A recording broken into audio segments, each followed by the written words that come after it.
We have Carmelo Anthony, we have Greg Oden, and we have Anthony Davis. Start, bench, cut. Oof. Well, immediately cutting Carmelo. Oh, immediately. That surprised me. That is very Yeah. surprising.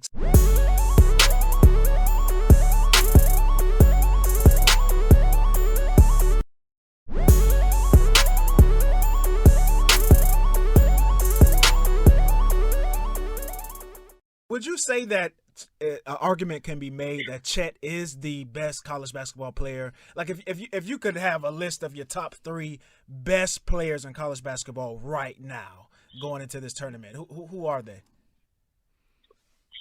Wow, that's a really good question. So right now, the best player in college basketball is Keegan Murray of Iowa. He's an All-American candidate, just a walking double-double. He's a 3-level scorer. He's probably the most pure 3-level scorer in college basketball right now, right? He's got a consistent 3, mid-range, and anything around the rim, he's just buckets. And he's might be the most underrated defender in the Big Ten as well. And probably top, it's interesting as I was hearing some talk about, what are the Magic going to do if they for some reason they don't fall the top 3 picks. There's a lot of talk in the Magic from some of my Magic contacts that if they fall out of the top 3, like if they're 4, 5, or 6, they're going to get Keegan Murray. It won't even be like a hesitation if he's available in the top 6. He's really, really, really good. But you would anticipate he won't necessarily be a top 3 guy, Murray. No, the top 3 picks in the draft are going to be Jabari Smith, Chet Holmgren, and Paulo Banchero. Those will be the most likely top 3 picks. I think Jabari Smith is the clear one. The clear number 1. He's a future NBA All-Star. He's really, really good. He's Paul George. Going to be Paul George good. He's big time. Nice. Yes, super kid, tough as nails, really, really, really, really mature. Yeah. So get back to your question, like the top 3 players. So Keegan Murray's number 1. Akbaji for Kansas is number 2. Nobody talks about Akbaji for Kansas, even though he's been a top 5 scorer in the country. Nobody talks about him because he's a senior. He's an older guy, but he's so good. He's Big 12 Player of the Year, All-American. Akbaji is big time. He's probably the second, and then I would probably go Jabari Smith as number 3 as best overall players. Then 4, 5, and 6 down the line are really interesting. Like, I think about Jaden Ivey for Purdue, who is a mixture of Russell Westbrook and John Morant. He's a bigger version of both those players, but plays that type of. He's probably the most electric transition player in college basketball. So incredibly fun to watch. If you haven't watched him for Purdue, who's probably a sleeper Final Four team, Jaden Ivey is the truth. I got to check him out. I usually avoid Purdue. I can't watch Matt Painter. I don't know why. I mean, Purdue is their defense is suspect. Their offense is crazy good. Okay. And then Johnny Davis at Wisconsin. I think like it's a toss up for like 5 and 6. Johnny Davis at Wisconsin and Kofi Cockburn of Illinois. I don't think there's a player in college basketball on a neutral floor that if you just haven't faced a player like Kofi Cockburn for Illinois, he's so big, he's so agile, he's so consistent that it's almost impossible to emulate that in practice. He's just immediately steps on the court, demands a double team, and always makes Illinois dangerous because of Kofi Cockburn. Nice. So that's probably the top 5. Gotcha. Oh, wow. Now, you kind of edged into it. I know we were going to ask you about the most exciting teams. Like, just once again, coming from the standpoint of a passive fan, all of these games are coming on at the same time, as Pink was saying. What teams do we just need to watch and point out? Is Purdue definitely one of those teams? If there are multiple games on at once, which teams do we need to lock in on as an exciting team? Well, Gonzaga is just, they're the most complete team, number 1. Arizona has the most aesthetically pleasing offense. in the country. That's number two. A sleeper Final Four pick is Iowa and the Hawkeyes. I talked about Keegan Murray, who is going to be a lottery pick. He might be the best overall player in college basketball. So if you're just tuning in to watch him, that's fine. But Iowa, I think I can make an argument that Iowa has the best offense in the country statistically. Okay. And analytically is they will put up, they can give you 90 and not even blink an eye.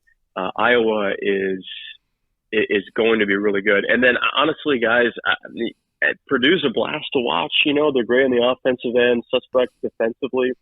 Well, I love watching this Tennessee team play. Okay. I think they're so sound on both ends of the floor and remarkably deep. I'm a huge Kennedy Chandler fan. I mentioned them. They're point guard. Yeah. That's a team that is very, very, very fun to watch. However, the one team that is capable, that has the most explosive run ability, and Pink, you know what I'm talking about, man. When teams go and if you take a team and in 2 minutes go on big runs, what does that look like? Yeah. Gonzaga can go on big runs. Arizona can go on big runs. But there isn't a team in college basketball, if you give them 2 minutes to go on a big run with full court press, threes, and dunks, it's Auburn. They have an absolutely ridiculous ability to go on 14, 15-point stretches in 2 minutes it's just suffocating to play against, and had made them one of the more dangerous and best teams in the country. I mean, they're a 2 seed for a reason. They were blowing people out most of the time, and it wasn't even a full 40 minutes. They would have a 2-minute stretch where they'd get up 15. It was like if you just sneezed and you accidentally close your eyes, and oh my gosh, they just it's block, turnover, dunk, block, turnover, three. Yeah, and you're in a 1 or 2 Auburn possession game, and all of a sudden you're down by 15, wondering what happened to you. But if they don't go on that run, they struggle. They really struggle. That's why Texas A&M beat them, right? Yeah. They just didn't allow them to go on any runs. But that's one of the more fun teams to watch when they're hot. Gotcha. Now, Bubba, you have a bench start cut for Mike here? Yes, we have several start bench cut scenarios here for you, Mike. Mike, you familiar with this? Here, we're going to give you 3 players. Oh, yeah. Got to start. I hate bench, this. I hate this. I'm too nice. I don't like cutting anybody. We're here to make you uncomfortable, man. Deal. All right, so the 2 scenarios, the first scenario I have for you is kind of like throughout the history of college basketball, right? You have all of these great players that have come through. So it's in the frame of, the best college basketball players ever, right? So start bench cut. Christian Laettner, right? Michael Jordan, and Kareem Abdul-Jabbar, who wasn't Kareem in college, right? Lou Alcindor. What are you doing, man? What are you doing? Those are literally the 3 best players, in the history of college basketball. Yeah. What are you doing? That's what makes it tough, my man. So So we're doing just in college, right? Based on the college resume. Yeah. There you go. College based on that. College resume. Yes. Okay. So this is going to be really, really painful. Starting Lou Alcindor, benching Jordan, cutting Laettner. Oh, I like it. Very, very, very difficult. Very difficult to do. Very difficult because Laettner. You could make the argument that Laettner was a better college basketball player than Jordan. You really could if you're looking at statistics team achievements, statistics. Yeah. And the other crazy thing when you watch that Laettner thing, they literally connected eras. You had, they played the great UNLV teams and they finished with the Fab Five team and battled Shaq somewhere in between. That's just kind of absurd, of almost like Kevin 6 Degrees of Kevin Bacon stuff with that, that 4-year span that Laettner had at Duke. No doubt, but those are probably that's probably the 3 of the greatest college players of all time. Yeah. No, seriously. All right. Next is in the vein of one and dones. Of course, we know that we're just smack dab in the middle of this one and done sensational era here. All righty, so we have Carmelo Anthony, we have Greg Oden, and we have Anthony Davis. Start bench cut. Oof. Well, immediately cutting Carmelo. Whoa! Immediately. That surprised me. That College is very Yeah. surprising. We're just talking about college. Wow. Yeah, I know. 2-3 zone, no defense. Didn't play a lick of defense. Okay, I got you. Okay. I would probably. Yeah, I would bench Anthony Davis and start Oden. I think if you go back and if you look at the stats, if you look at the accomplishments of Greg Oden and how dominant he was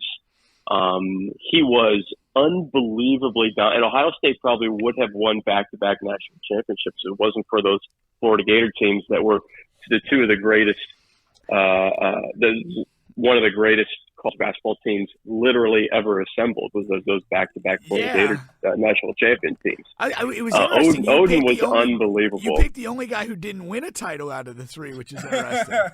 I know. Well, a lot of help. Melo had a lot of help around him. That was a weaker tournament. Yeah. Number one, and so, but Davis was the fifth leading scorer on that Kentucky team. Yeah. No, that's true. That's true. No. He wasn't the first, wasn't the second, wasn't the third, wasn't the fourth. He was the fifth. Wow. Leading scorer on that Kentucky team. Yeah. No, that's true. And not take. I mean, like Davis is unbelievable, but that team was. Yeah. Well, let us not forget that. I mean, Greg Oden had his high school buddy Mike Conley on his team.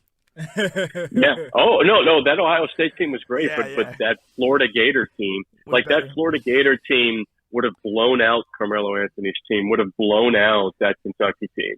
Yeah.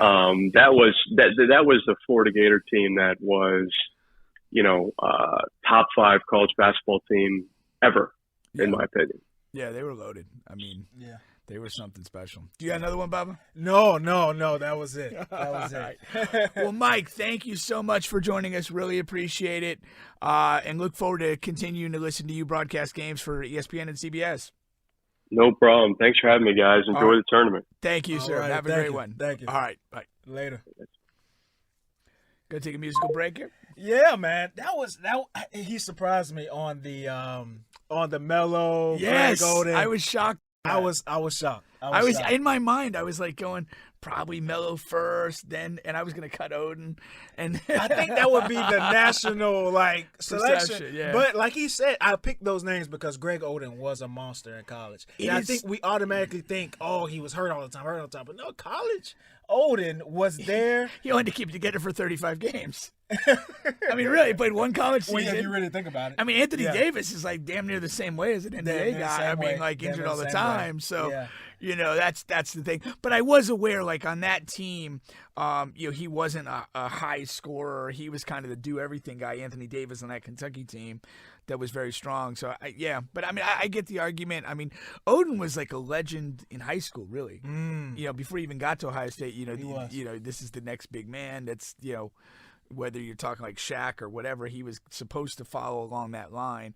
And again, like Sam Bowie and a lot of these other big guys becomes just a sort of a tragic story of injury preventing any sort of career from even getting going. Yeah, man. So let's take a quick break here. We'll be right back. I was shocked. I was in my mind. I was like going probably Melo first, and I was going to cut Oden, and I think that would be the national selection. Yeah. But like he said, I picked those names because Greg Oden was a monster in college. I think we automatically think, he was hurt all the time. But no, college Oden was there. He only had to keep it together for 35 games. I mean, really, he played one college season. Well, if you really think about it. I mean, Anthony Davis is like damn near the same way as an NBA guy. I mean, injured all the time. So, that's the thing. But I was aware, on that team, he wasn't a high scorer. He was kind of the do-everything guy, Anthony Davis, on that Kentucky team that was very strong. So, But, I mean, I get the argument. I mean, Oden was like a legend in high school, really. Before he even got to Ohio State, this is the next big man that's, whether you're talking like Shaq or whatever, he was supposed to follow along that line.